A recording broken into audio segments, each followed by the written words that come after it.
All right. I wish we could start with music. Hey, good evening, everybody. John Henry Soto here. Welcome to Music Makers with JHS and BreakTime. Today, BreakTime is Sean Manuel, but of course, he is BreakTime. He pretty much start the whole thing. Ladies and gentlemen, please welcome Sean Manuel. And he's not there. Okay. So, ladies and gentlemen, he's playing some church music for us. I didn't know what that was. It's a song I'm going to break down in a few minutes. Oh, cool. Couldn't make it out. All right, awesome. So thank you, Sean, for being here. I know it normally you're to be here. yeah, it's always a pleasure, and I know you're usually with the guys and stuff, but they had some obligations, and I believe there was a power outage also, right? With some Andres is doing cleanup for his job, and Tommy is down the shore, which got hit very badly. Yeah, with no power. Yeah, we lost power for like a second. Like it was literally like a minute we lost power, and then it came back. So I was like, okay. I think I slept through it. So nice. Had a nap. That's cool. So last week we came on and we decided we were gonna do music from the '60s, and in our arrogance, we thought, yeah, we can cover music from the '60s in one episode. Of course we can. There's 4 of us, for Christ's sakes. Turns out we really only scratched the surface, and this could probably be a series in itself where you go into the '60s, because you could literally go into like 1960, 1961, and then every week will be a year, you know. But that's how important the '60s were as far as not just musically, direction and the how the country was behaving and how the country was being shaped. It was a really important decade on how things were actually shaped, because rock and roll came in the '50s, and everybody was like, oh, this is a fad, it's going to go away, it's not going to, whatever. The '60s showed that it's not going to go away, it's going to get only stronger and better. And then it also it incorporated what's happening in the world, with the actual the music, and that became like really the '60s were the whole '60s were sort of the anthem for where we are and where we are going. Whenever you go back to the '60s and what happened there, it's always something that we've adapted here now today because of those events, whether it's music, whether it's anything political. So many things happen there. So for me, it's an important decade. And as I mentioned in one of my other lives, it's the decade I was born in, which makes it even more impressive and incredible. I was born in '68, which was the year that really a lot of things happened. MLK special. It was that year was a really tough year. We lost Martin Luther King, we lost Bobby Kennedy, and then at the end of that year, it seemed like Elvis Presley, wanted to get this special, because I think it was December, right? Wasn't it? Or was it the end of the year, I believe? Yeah, it was in December, and it was kind of like just trying to help the country. Just kind of come out of this thing, and it was a perfect timing for what was needed in the country heading into '69, which then became the summer of love that summer, and all the other the moon landing and all that stuff that happened in '69. So we have a few people here. Oh, look who's here. Tommy. There's Tommy. All right. Tommy is here. His Wi-Fi is pretty bad, so I'm surprised that he was able to get on here. So at least you were able to get on here this way, Tommy. Nice exactly. It wouldn't be it wouldn't be Music Makers without Tommy. Adam says, "Hey, Adam. Hey, we're the monkeys." That's right. Right here on the screen, actually. The '60s also saved Fanny. Oh yeah, a load of. Yeah, that's right. That's right. So when you do take a load off Fanny, and you really sit down, take a load off Fanny, and really analyze the '60s, you really do get to understand how it's still so important, and the conversation can just go on and on about that. So, what we're going to talk today, we're going to cover two extremely important record companies in the 60s that pretty much shaped everything that we today kind of look at and pay attention to, because it was really just it was revolutionary is what it was. It was the first time, and there it is. Stax is one of them. It's the first time really that um, a record company was kind of built based around this kind of music. You know what I mean? It wasn't like, oh, well, that's that kind of music. Let's just get that and bring it in here. No, it was purposely like, Motown and Sax were like specific to what was happening, and they needed a place to actually produce it, and to not only that, but to nurture it, to protect it, because this was sort of like really precious stuff that was going on. And if you let outsiders who realize, oh, I can make a buck, they'll come in with their ties and just screw up the place. You know what I mean? So they really Barry Gordy had to, yeah, exactly. They had to really protect it. So I'm going to turn it over to Sean Manuel on whatever you want to start off with first, and then I will comment on what you bring to the table, and then we'll get going. So we're going to start with Motown, because Motown really, I'll say this, Motown is quintessential America in its purest sense. It was founded by Berry Gordy in Detroit. It was originally Tamla Records. Berry took an $800 loan from his family and started this company. January 12th of 1959, it was renamed to Motown, which is a conjunction of motor and town. Detroit's the motor city, motor town, Motown.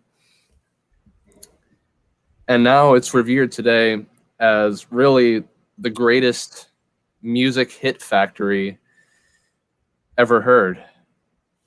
And that's no doubt due to the system that they put in place that they called so efficiently quality control. Imagine quality control. They'd have meetings where they bring their songs in, and whatever the product was in, and everybody had to honestly assess if that product was going to be a success for the label, if it was going to bring money to the label, and if it was going to be good for the public relations of the label, just good for the image of it, bringing positivity. So that brought a lot of competition with the songwriters that they had there. Because like you said, Motown and Stax, they were both created with a specific purpose, and they brought in their songwriters to fulfill that purpose. And these songwriters were Smokey Robinson, who also performed in Smokey Robinson and the Miracles. Holland Dozier Holland, also known as HDH, big deal with the creative output of Motown from 63 to 67. Norman Whitfield, Marvin Gaye, who originally was a session drummer in early Motown, and he really wanted to be the African-American Frank Sinatra. Stevie Wonder, also billed as Little Stevie Wonder at the time, and Ashford and Simpson. Wow. And these people wrote songs in such a way that it was palatable for white audiences, and it made African-American music, it still had the essence of that, and the artists were able to cross over, and they were able to achieve crossover success. The big success, some of the big successes, but the main big success for Motown was Marvin Gaye. Later on in the decade, he really became like the big star of Motown and transformed what it was with the song. We're not really going to cover this one, but the song What's Going On. Right. So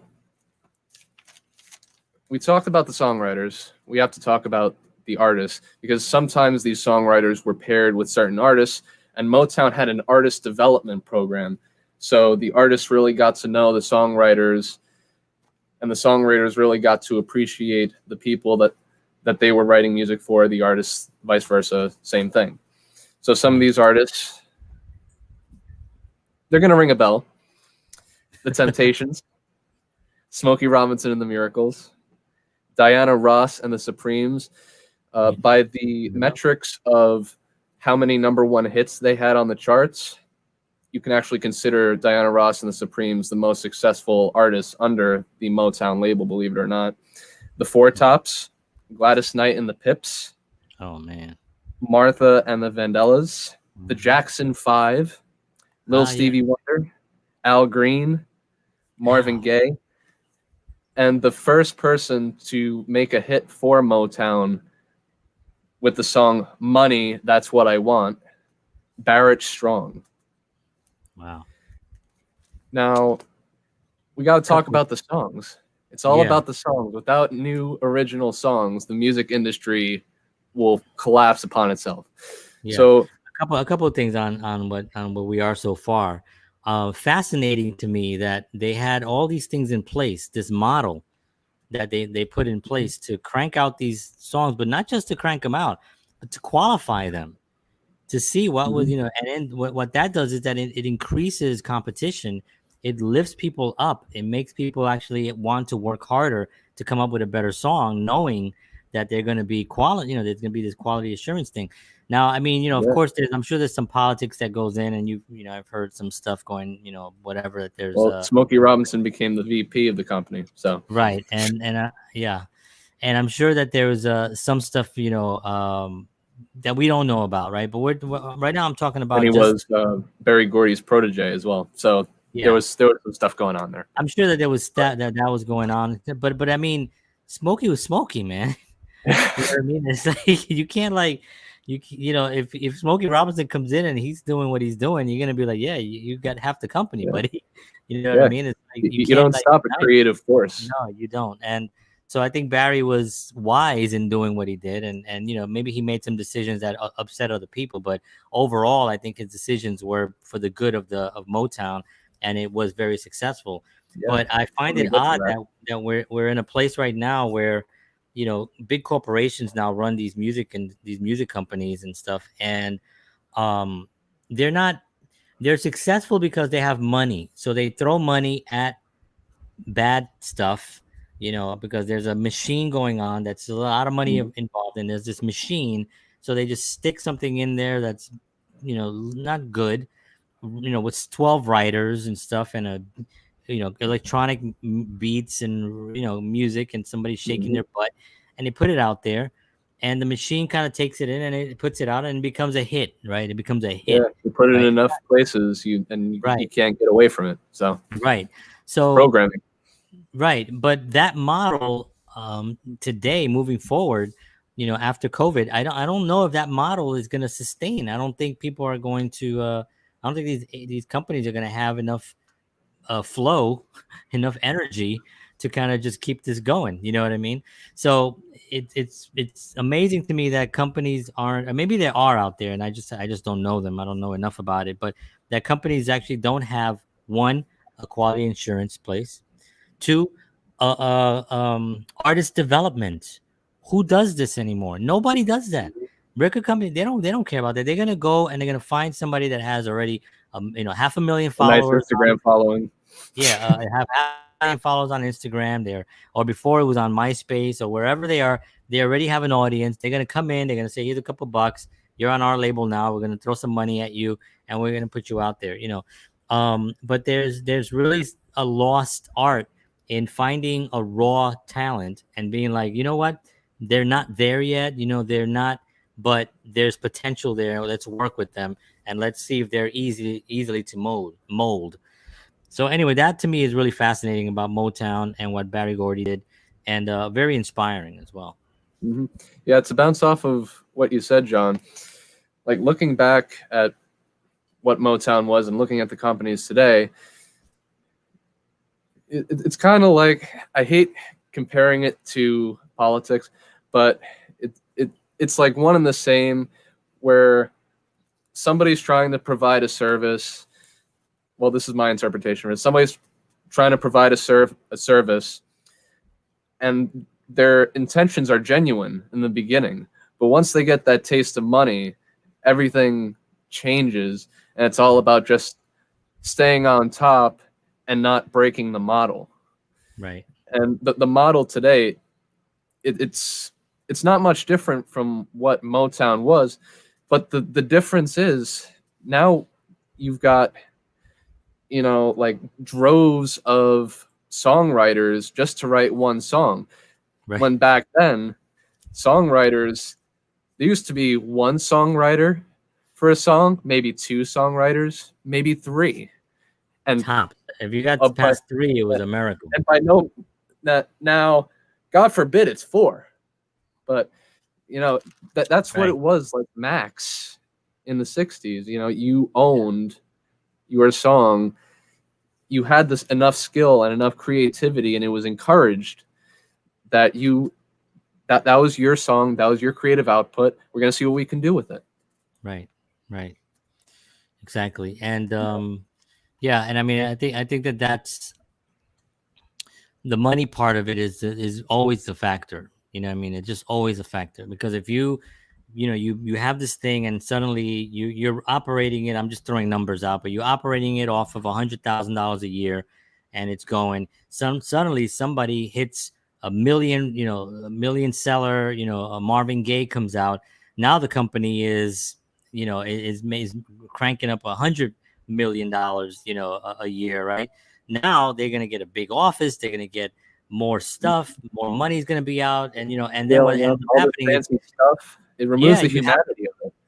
you have to continue. Now you have to sustain that.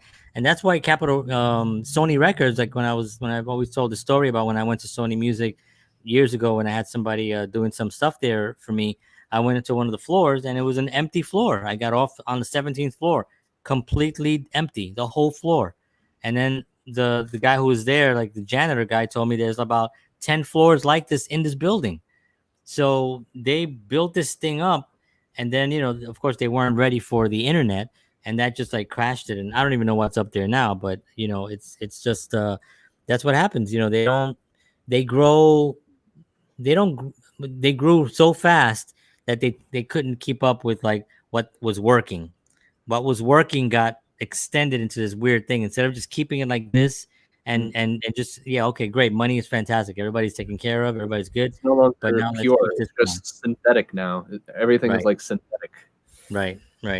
So, like, And talking yeah, about these songs are not synthetic. These were written, from the heart, with humanity in mind, in the yeah, way that they were produced. And some of these, I broke it down to 5 for each songwriter that I named, or at least majority of the songwriters here. So I'm going to start with some of Smokey Robinson's creative output.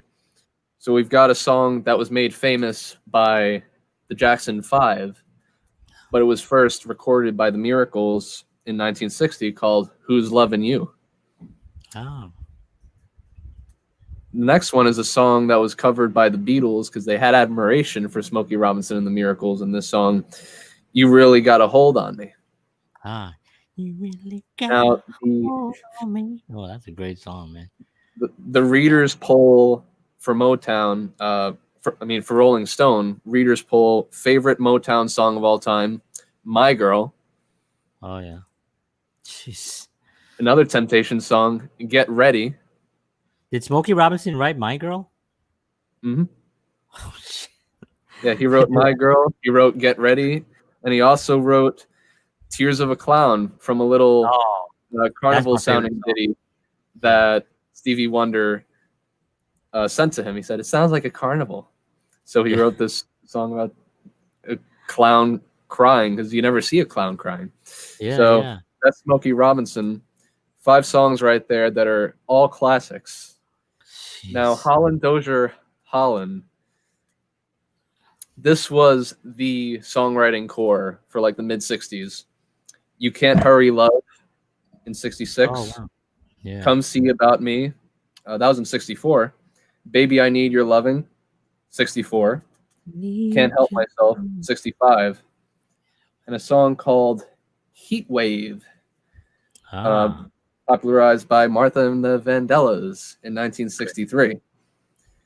Ashford and Simpson, Oh 5 songs yeah. by them. Ain't No Mountain High Enough, Oh my Ain't lord. Nothing Like the Real Thing, You're All I Need to Get By, Your Precious Love.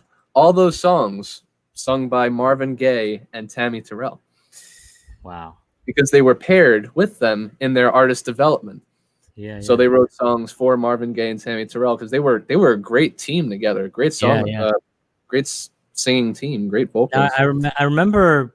For some reason, I think of "Ain't No Mountain High Enough" as a Diana Ross. I know she Mhm. covered it a lot, but Yeah, I kind of in the think of, 70s. yeah, I think of her as like when I think of that song, I think of her singing it with was not with Marvin Gaye, maybe with Marvin Gaye. But man, what a powerhouse, Ashford and Simpson, man, wow. Yeah, Ashford And and they Simpson. continued their songwriting. That they continued. They all Mhm. the way to the '80s and '90s. They were writing hit songs.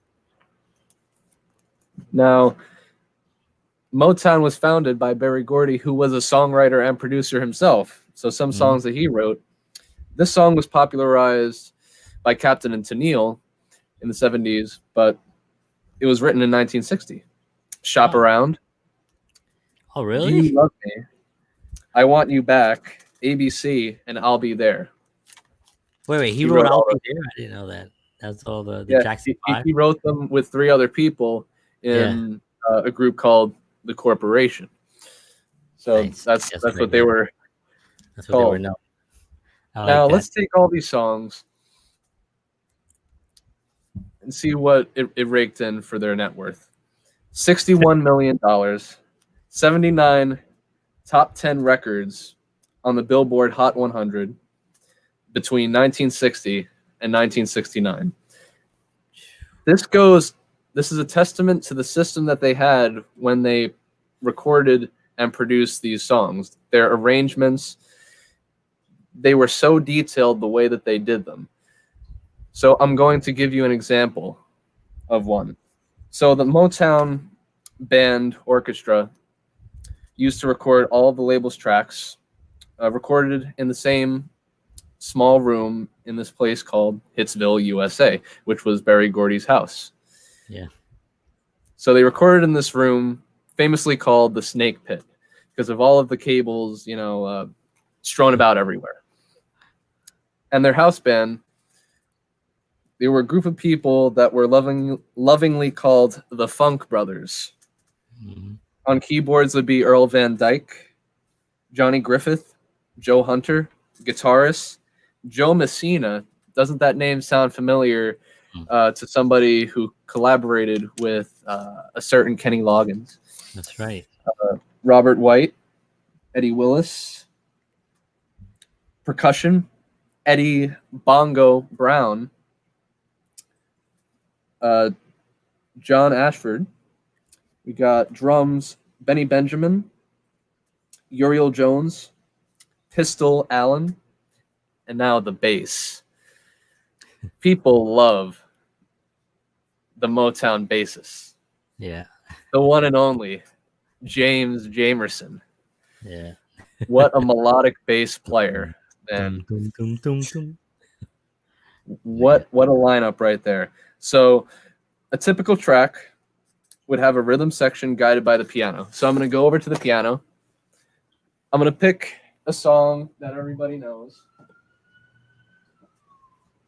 And the band leader would be the piano player. So I'm going to start the song.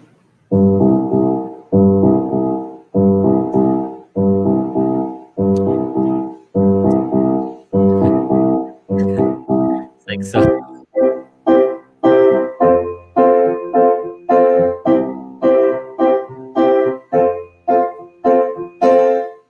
And so on. So they would set a good tempo and a good groove going. And then that would be aided by some sort of percussive instrument or snapping. So on this song, it sounds like snapping, but it also could possibly be a tambourine. So I'm going to get my tambourine out. So imagine the piano still going. Ba, ba, ba, ba, ba, ba, ba. So the groove is going. So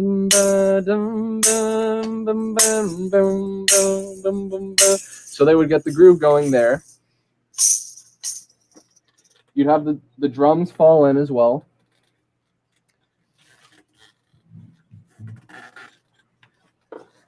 Then you'd have James Jamerson.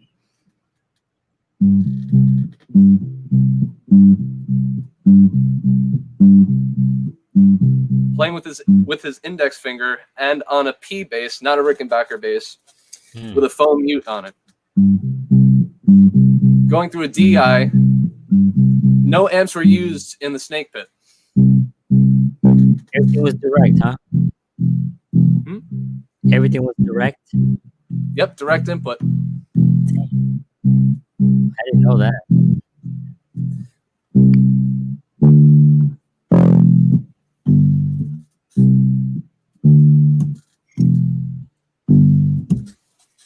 So you got the picture there. So tight rhythm section. They would lay down the track. Now, as I said, all the guitarists, they did not have any amps.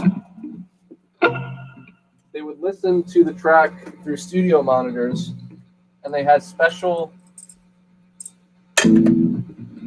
direct input boxes made, like the first of their kind,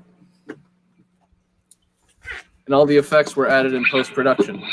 So so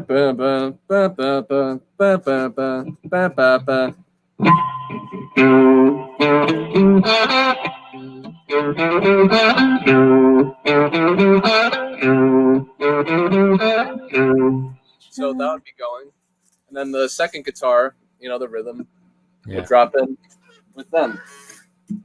So basically, there was a formula,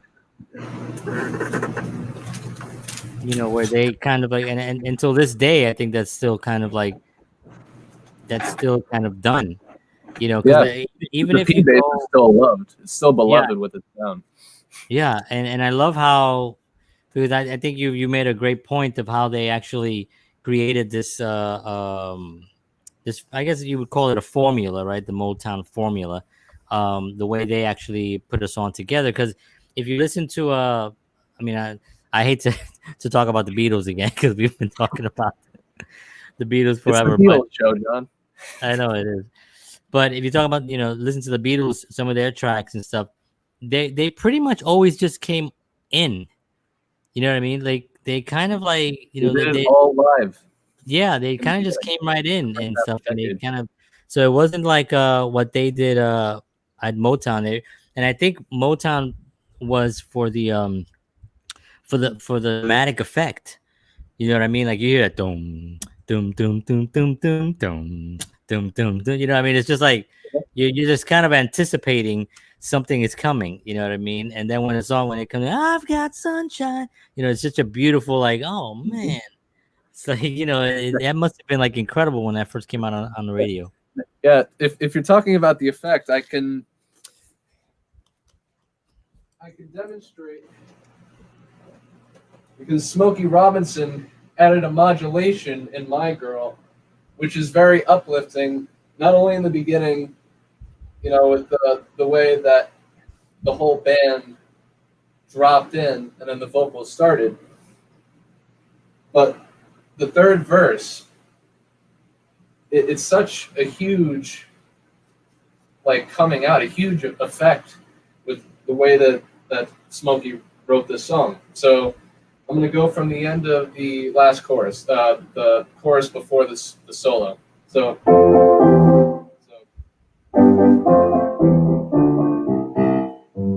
anticipation, strength,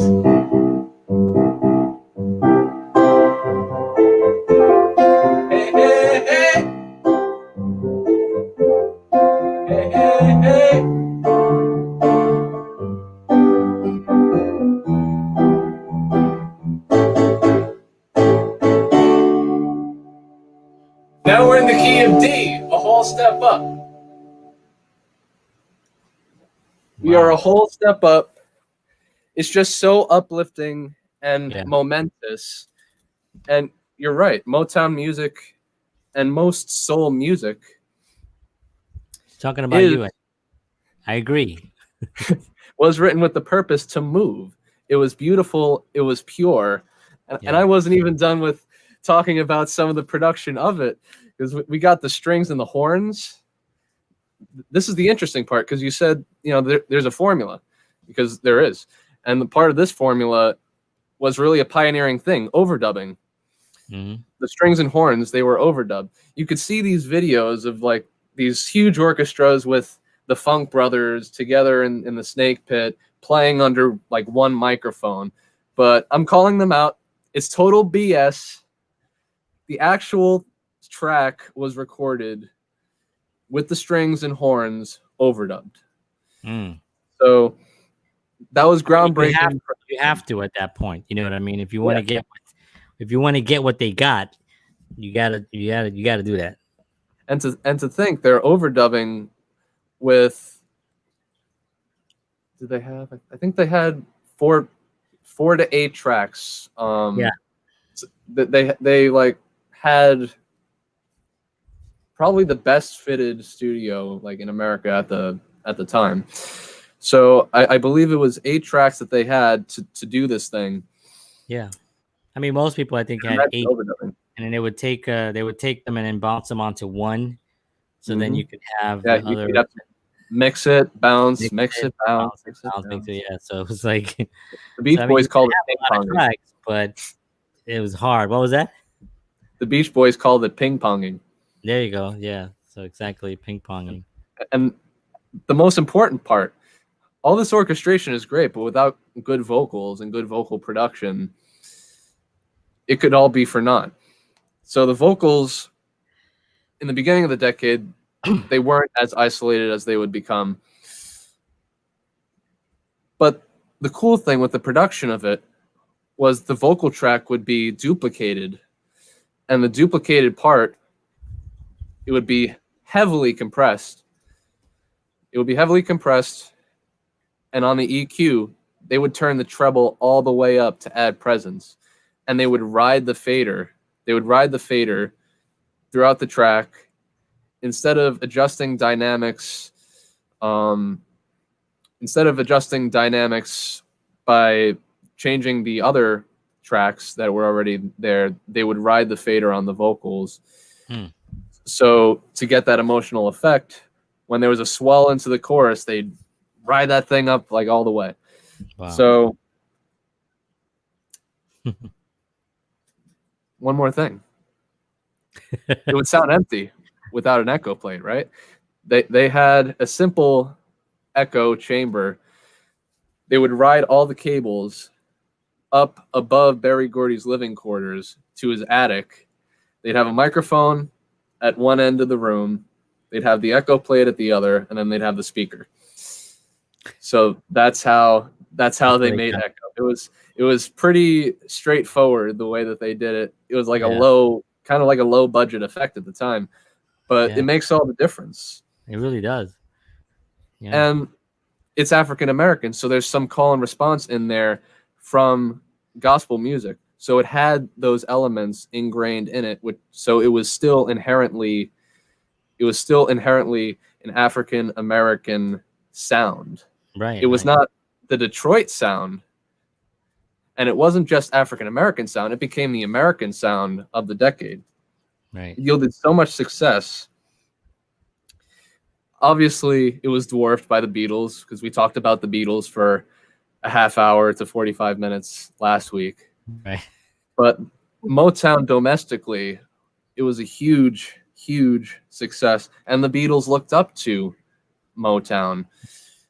They covered 2 Motown songs on their album with the Beatles, You Really Got a Hold on Me and Money, That's What I Want, which was the first #1 hit for Motown. Wow. So, man, 35 minutes is not enough to just talk about Motown. But and I'm gonna talk a That's little what I bit. got. Yeah, no, that was fantastic. Thank you, Sean. That was awesome.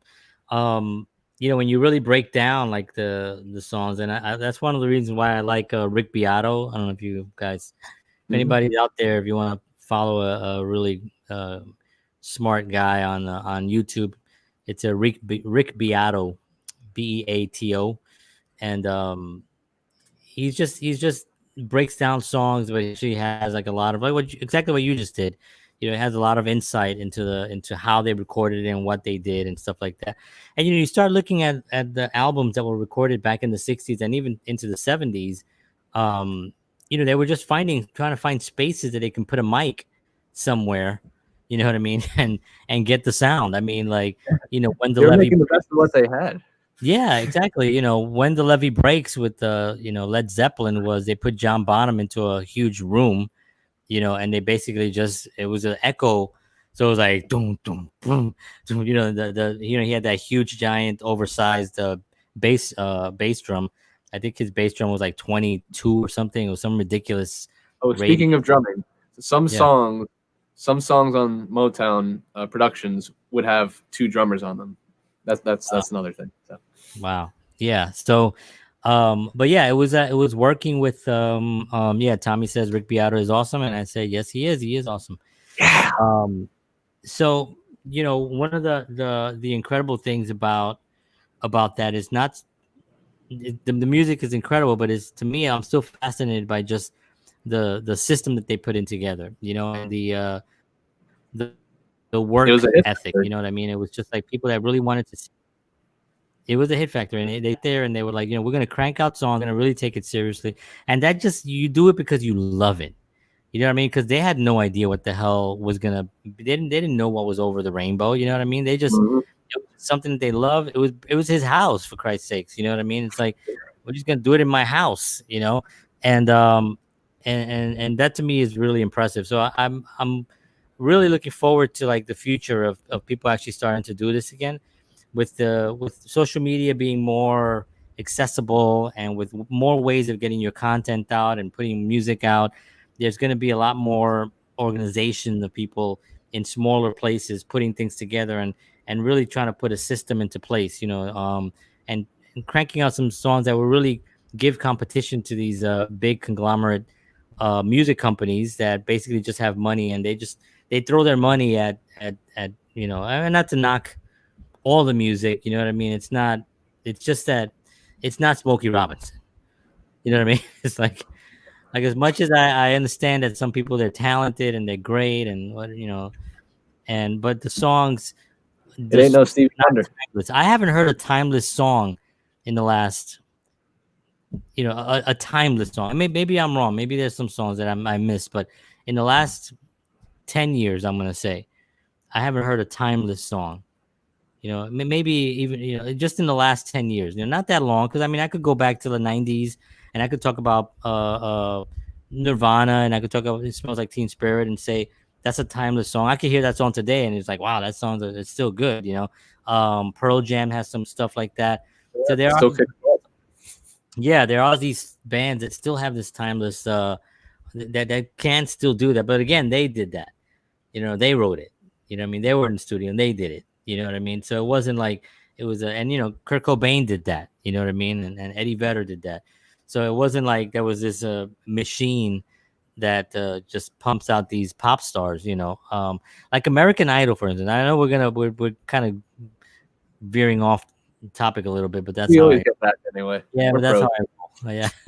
um, like American Idol, for instance, to me, when it first came out, I thought it was a really good idea.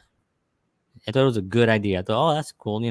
Give an opportunity to these singers out there. They audition, but then it seemed like the auditions, the people were just looking forward to like the really bad singers, and that was like the joke of it. Mhm. And then to me, it became more sad than entertainment. So I stopped watching it because it was like, well, these people really want to sing and they can't.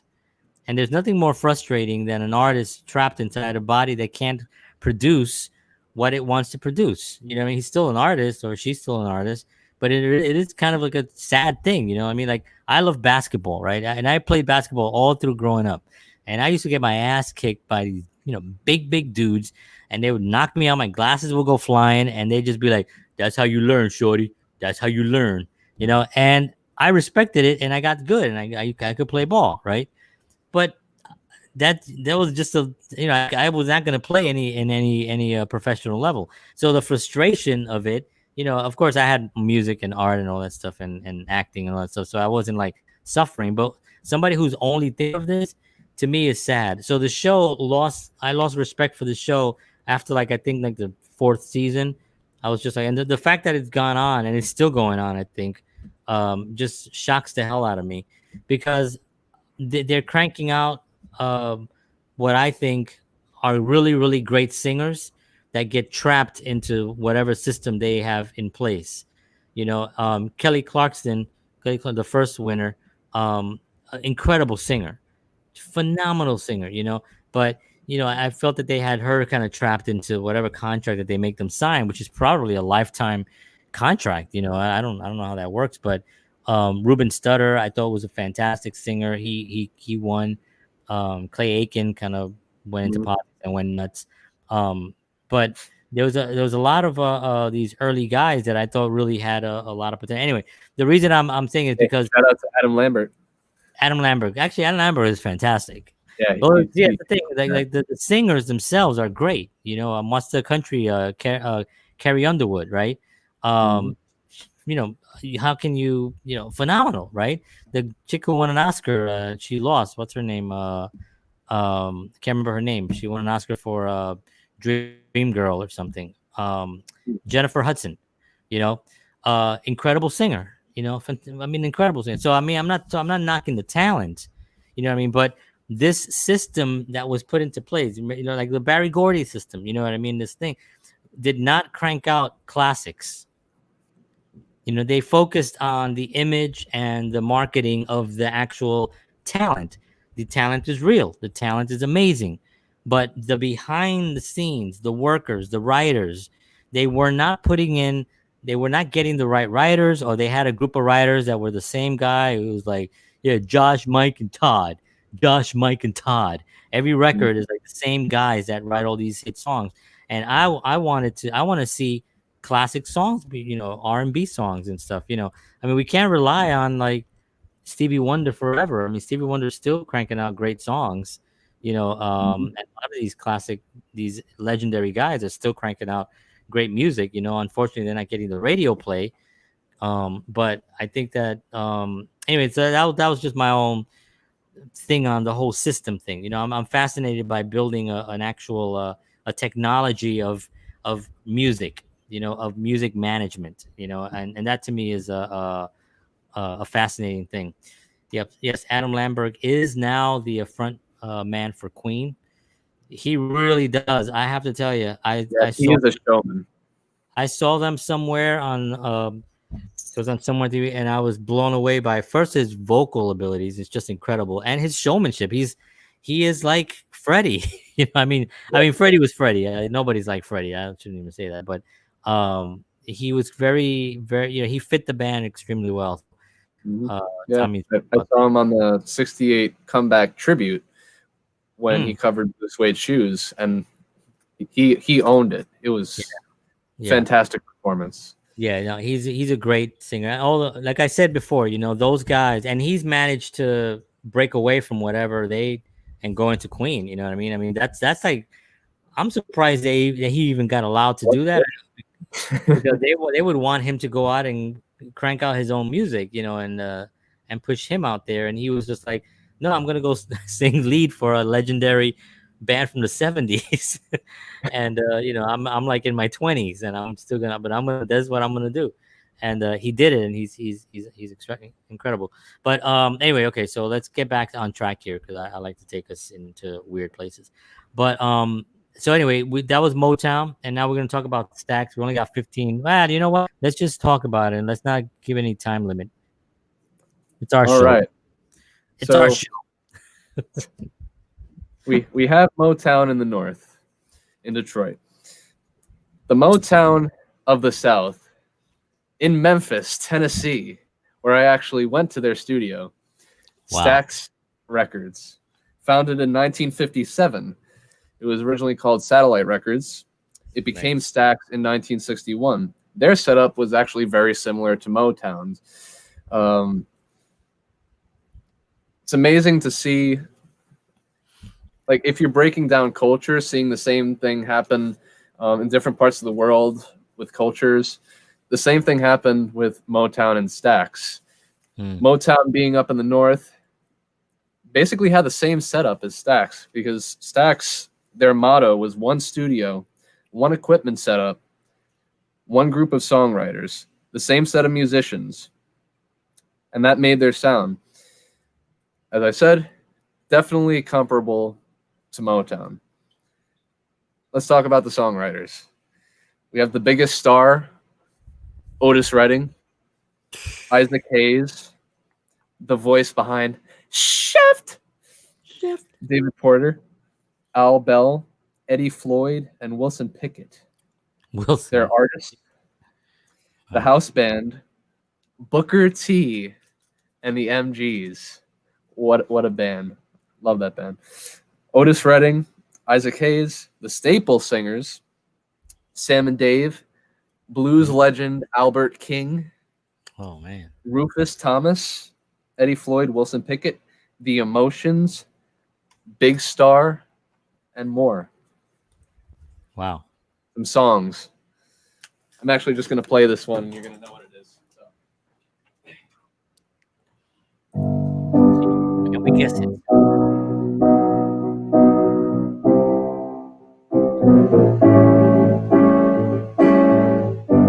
Pretty easy to get that one.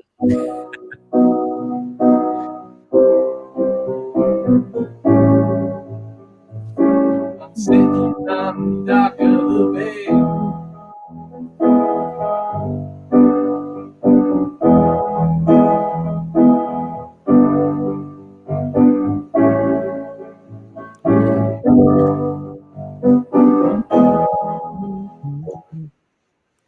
Otis Redding, sitting on the dock of the bay. Doesn't get any better than that. Sam and Dave's Hold On, I'm Coming. I'm going to play something else. Songs by Albert King. Lost my pick again. Get another pick. Okay, here we go.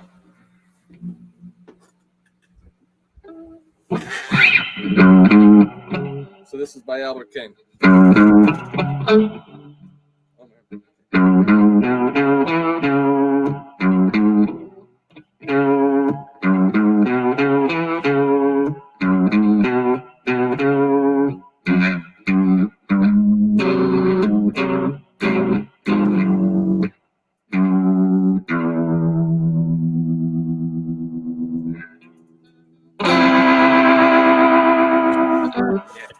Sharp 9.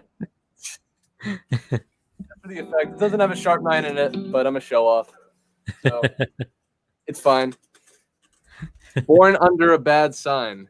Yeah. It's not a typical blues progression. It's a great song. Albert King. It's very refreshing. 67. Yeah. 67. Otis Redding and Carla Thomas with Tramp. Wilson Pickett in the Midnight Hour. Rufus Thomas, Walking the Dog. Booker T and the MGs, Green Onions, and Eddie Floyd, Knock on Wood. Now, compared to Motown, Stax was more raw, and it really owned like the roots of where it was from. Right. It was a Memphis-based record label. So it had horns, heavy bass, and their live shows were very energetic. They had a tour in Europe where they just had like the rowdiest audiences from like the classiest people that they could play to. They had them in a raucous crowd. You're a mess. Sit down, Grandma. Stax got into a lot of different bad business decisions when it came to distribution and subsidiaries and founding Right. all of these sister companies and what Yeah. have you. So the Documentary on business that. actually ruined Stax compared to Motown. So Stax, we cannot find a net worth today for Stax, unfortunately, because they folded. So bad for Stax. But they Now, contributed to the development of American soul music as well. They were a huge contribution. They placed over 167 hit songs on the top 100 charts and 243 hits on the R&B charts. And the Beatles, again, this is the Beatles show, they wanted to record at the Stax recording studio. They actually wanted to make a trip out to record at Stax Records. That's how much they revered it. wow. So just a couple of things on that, which is interesting. Like you said, they folded. I wonder what their system was like. You know what I mean? What their quality assurance was. I mean, it must have been good quality. I mean, obviously the songs were great, but Yeah. don't you get that the songs are a lot more raw? They're a lot more like, let's just play these songs. And it felt like Motown was really crafting something. Not to take anything away from Stax, but to say that Motown really sat in a room and they crafted these songs with different key changes and chord changes and different progressions and really created these masterpieces. And it was because of the quality that they were actually almost forced to kind of do because of the competition that was in there, and then people actually in there listening, and that whole quality assurance section, plus the fact that they had what do you call it, a talent development, right? Mhm. So all Yeah. these things together, when you look at the artists from Motown and you see, Diana Ross, you see the Supremes coming out, you see Marvin Gaye, you see Steve, when they come out on stage and when they come out, they are immaculate. They are Yeah. They had the gorgeous. choreography They had down. the dances, they had the music, they had the songs, they had everything down. Like it was just right. The production was just top quality. And Stax, as far as from what I've seen, a lot of those artists were kind of like artists from that area.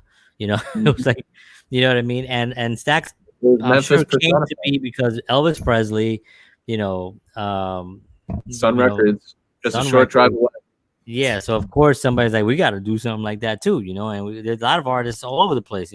Let's find these artists, and that was kind of like their thing. But I really, because they folded, I feels like they didn't have the, and I don't know that there's a documentary, but I haven't actually seen the documentary yet. But it feels like they did not have a system in place, that they Mm. just had the space, which was a converted theater, basically, that they actually Mhm. had that. It was a huge room. Yeah, I was huge, there. huge room. It was a um great acoustic treated room. it must have been incredible, so that's, and they had the product, but they didn't have the management to really keep it going and Mhm. to keep the Yeah. discipline, It of it cranking got out too much songs. into the weeds when it came to distribution, and they had bad luck because the person that they were relying on the most was Otis Redding, and when he Yeah, untimely passed away, a lot of the creative output of Stax disappeared right. with it. Yeah, If because Otis Redding was still there, it might have lasted for a few more years. He was still a prolific writer. He always had a guitar with him. He was yeah, always writing. I mean, he died in what, was it 67? I believe it was 67. Yeah. So I mean, he was there for 10 years, and they were at their peak. As soon as he died, they kind of I mean, when you lose your star player, you know what I mean? It's like, what are you supposed to do? I mean, Marvin Gaye had died in the 60s, it would have been a different, who knows what Motown would have been, or Smokey Robinson, or one of those guys. Yeah. Um, Marvin Gaye gave Motown life in the 70s and transformed it. He completely did, you know what I mean? So you just never know how far they could have gone, and maybe the business practices would have gotten a lot better had they had at least a couple more years with Otis, But that was just a huge loss for them. So I think on top of the fact that they probably didn't have a system in place. Just hearing the records, you know what I mean? The records are great, you know, but Yeah, I listen to the records as like these records, these songs that were written, and just okay, this is a song, we wrote it, you know. And I feel like in Motown they have these songs like, okay, we're working on this, yeah. we need Just something. comparing. If you compare the studios too, um, the Snake Pit, small place. They got a Small. big sound out of it. The way that they played, just Yeah, how they packed everybody in there, and their arrangements were so detailed and to the point. And then you look at Stax, they have this huge place with natural reverb and echo, yeah, and everything does sound big in there big. too. But their arrangements, that We're not their arrangements they were more raw. That it was Memphis raw. blues, Memphis soul. It Right. was Memphis, and Memphis, is And I love it. it's that's the sound of Memphis. Yeah. Motown does not sound like Detroit, but Stax sounds like Memphis. Right. Exactly. Exactly. And I think I think that it's I personally prefer raw. You know what I mean? I love like the thing, you know, band, when I hear a band just went into the studio and just they plugged in and they recorded a masterpiece, you know, to me I'm like, what in the world? You know what I mean? It's just like it Please blows me believe me. away. Yeah, it's like, yeah, exactly. And Like that to me Rolling is Stones with Let It Bleed. right. You know, it's always impressive to me when when a group can do that, especially now.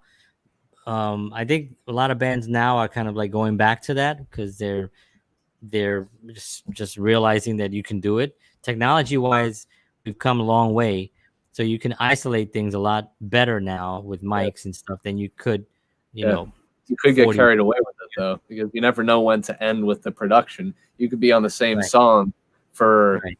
years if you wanted to be, because there's so much you can do with it. Just you Yeah, you can get lose the crazy. humanity. It becomes so sterile and Right. synthetic and Well, not. that's one of the things that I like a band like Maroon 5. You know, like Maroon 5 I think has they have great melodies, great Adam's a great singer, you know, they're a great band, you know what I mean, as far as like a pop band, a pop yeah, a pop band, right? I mean, they're not a rock band. I mean, they are kind of like rock band, but whatever, pop rock, whatever you want to call it. Um but when you listen to their sound, they are so produced. Like when you hear it on headphones, it is like nah, it is like glass. It feels Imagine like hearing a singer breathe into the microphone. right. It is That's so a produced. welcome change from what it is today. I You don't know. hear anybody breathe anymore. You don't hear That's any. You don't hear like you know. There's that funny Led Zeppelin track, right, where um what's the song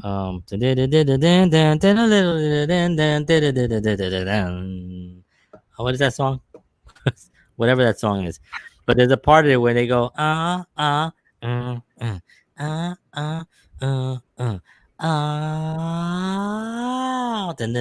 right. So during that part, you hear when they're like going when Bonham is like hitting the joint, you hear and you hear like he's taking a breath.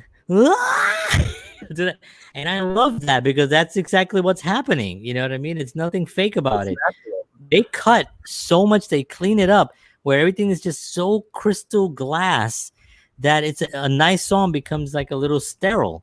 It becomes like too yeah, it becomes too yeah, it just becomes sterile. You know, it's like a room full of people with masks on, you know, at the getting tested. It's just very, very sterile and And not exciting. and Yeah, hazmat suits. and gloves and big suits. But yeah, I love the rawness of Stacks, and I love just the general like we're gonna take this theater and we're just gonna make it into this thing. We're gonna crank out hit records, you know, and just that audacity of it. And same thing with Motown. You know, it's like I mean that's Yeah. some The audacity. artfulness. Yeah. The, Yeah, yeah, you the know, artfulness of what they achieved, but the rawness of what Stax achieved. Those are the two strengths of those labels, and it that was really the is. identity of Yeah, them. it really is, and you know, it makes you wonder, can that ever be replicated? again, like a It just takes like the right people at the right time to meet up, because it can't be one person's well. undertaking.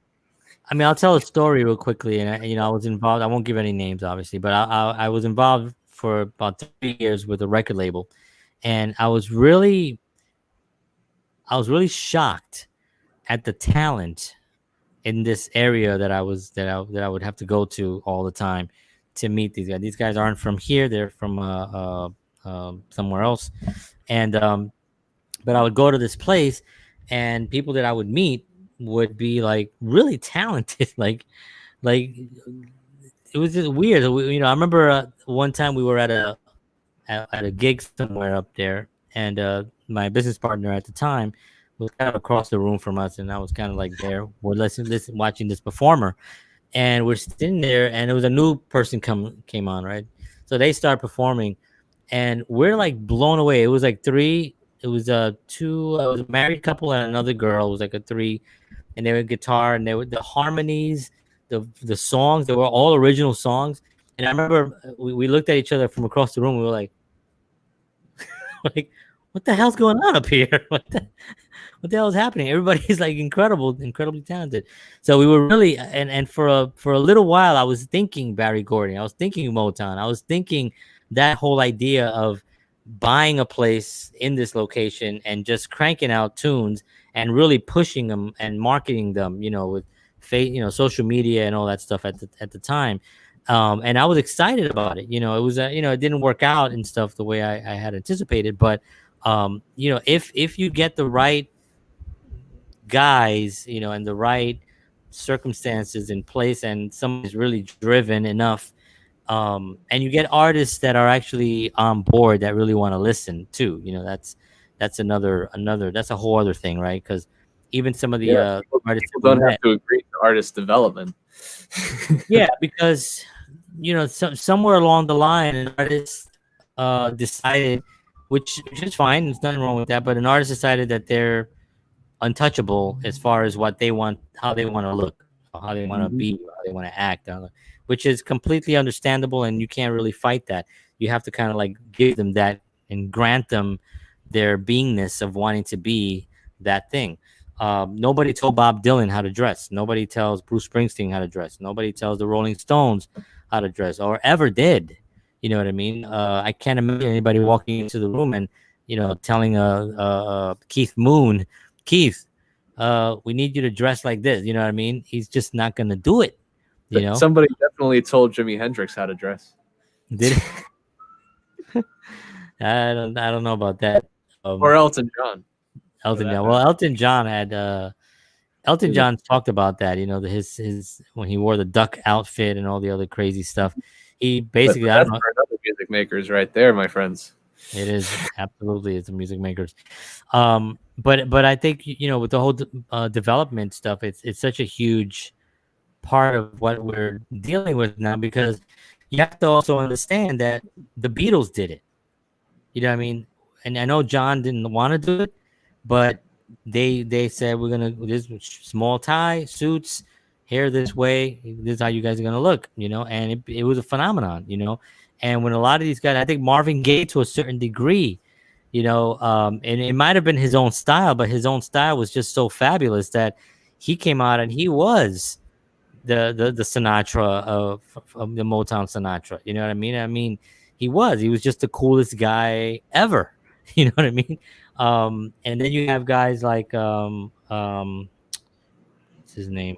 Albert King, who just wore whatever he wanted to wear. You know what I mean? I don't, he didn't really dress too fancy. You know what I mean? But maybe, a lot of these guys, Otis Redding also, Otis Redding was not known for being the cool dresser. He was kind of like with his guitar, and he was just that artist guy. But Definitely. again, it goes back to what we talked about, Motown being this machine of like producing and developing, and Stax kind of being like, okay, the artist, just get them out there and you go ahead, wear whatever you want.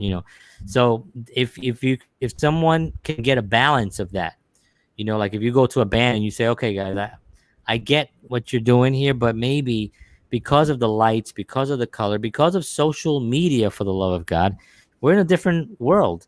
There was no social media with Motown and sax. You know what I mean? So it's a completely different thing. It's a visual world. You know, one photo, and I love the photos that you guys put out, break time, because those black and white ones that you guys put out in different parts of the park, of different parks, because it gives me it gives me the feeling of this classic look. It gives me a production. It gives me like somebody thought about it. You know what I mean? They put work into something, into looking differently. I know it was you, and it's creative. I'm just trying to incorporate Break, everybody. see, But break time, right there. break time, right there, break time. Where am I? I'm right there, break time. No, the other way, break time. So, just to take that effort and to really put that into play is such a huge factor for a band and for a group, for any group, or any artist, for them to look at that. Like me, for this is all a ploy. You know what I mean? This is all.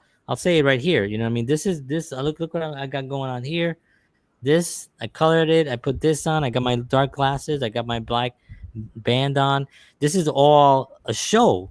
You know what I mean? This is all a performance. I want Yeah, people to. Yeah, I you got this strategically chose this shirt to wear tonight. yeah, you got that your jacket, which I love that jacket. It's because, and it's not saying that this is not who I am. I wear this hat all the time when I'm out in the street. You know what I mean? But I do it because my personality is this thing.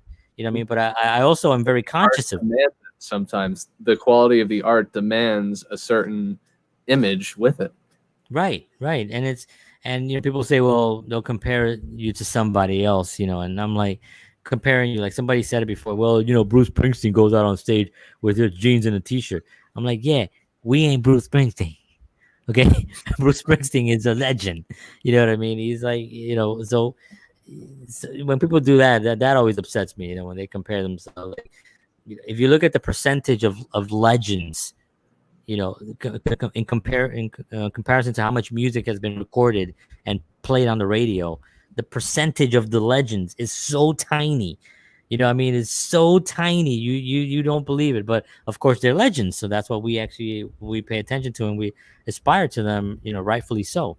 But there are a lot of artists out there that are incredible, amazing talent. And so anyway, great show. I think we covered. I think Stacks, because we gave a lot of more time to, or maybe not. Maybe we might have been evened out, but we did give a lot. I feel we gave a lot more time or effort to Motown, and I think there was just more there for me personally than there was It for was Stacks. more successful and prolific, and like in my Yeah, opinion. yeah, and I think also in just crafting, you know, the craft, of that. It wasn't so much. I mean, also, what was the other Sound City, I believe it was the other from the 70s. It was another record company. Uh, it's called Sound City, and that's where Fleetwood Mac But when we recorded. get to the '70s, we have Yeah, to we have to mention Sugar Hill. that's right. Oh yeah, oh yeah. Well, maybe we'll have Doc on. Dave Watson on. Yeah. So what I was saying, Sound City had the same kind of thing, but they had more production. They had this soundboard that actually David, what's his name from Nirvana, the drummer, the Foo Fighters, David, Roll. Kroll. He bought it. He actually did a documentary on it. I don't know if you've seen it.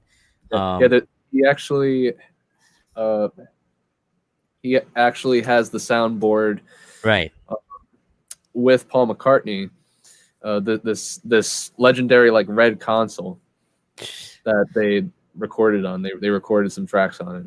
Wow. So awesome documentary on that as well. Yeah, I didn't know that actually. I want to watch that one. So that to me was something that was taken and salvaged. Dave Grohl. Yes, Tommy is like Dave Grohl. Yeah, You, Tommy's favorite Dave Grohl song, "My Hero." It's an awesome song. Cool. Yeah, Dave is awesome. I like Dave because he's also like so he feels like he's very woke to me. Like he's just really in tune with like what's happening and stuff. Except when he fell off the stage, which kind of sucked. But other than that, he's really cool, and he still finished the song with a broken leg. That dude is like a monster.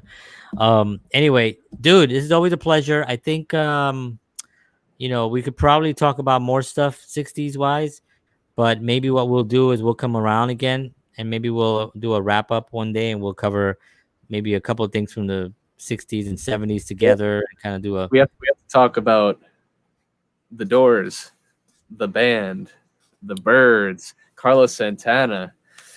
Who else? Jimi Hendrix, yeah. Cream, I mean Woodstock. We don't really talk about Woodstock much either. CCR at Woodstock. Tommy has a great story about that one because they followed Really? the Grateful Dead. You don't want to follow the Grateful Dead. Wow. Yeah, you don't. Yeah, that's cool. So we might do Where's a my part three 60s and then go into the 70s.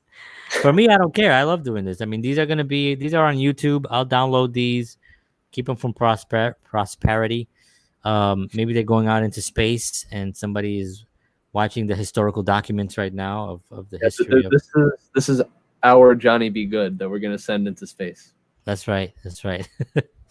The mamas and the papas, Tommy said. That's right. Janis Joplin. So, yep. A lot of great stuff. So let's talk about it, Sean, and we'll see. We'll come back again with With everybody. part 3. And This is the Sean Manuel Variety Show. That's right. That's right. All right, folks. Thank you so much for tuning in, Sean. Always a pleasure. Thank you, Tommy, for tuning in. John Manuel, he says, Led Zeppelin, Whole Lot of Love. That was the song that I was thinking about. Thank you, John. I appreciate it. The instrumental vocal break. Yeah, the vocal break. That's right. You have a friend here that says, Matt, he's Hey, like, Matt hey, Louis, Sean. tuning in. Matt Louis is chilling with us. Thank you, Adam. I hope we answered your. Oh yeah, you did answer the sax question. He was, what is sax a reference to? Yeah, The label. label. Yeah, I think it was changed right from Satellite Records. Satellite Records. So I don't know where that came from. Maybe there's something we can figure that out. Awesome. All right, guys. Thank you very much. I will see you all again tomorrow. Tomorrow I have Eve Visco. It's going to be on. She's an actress, a local actress in Bayonne.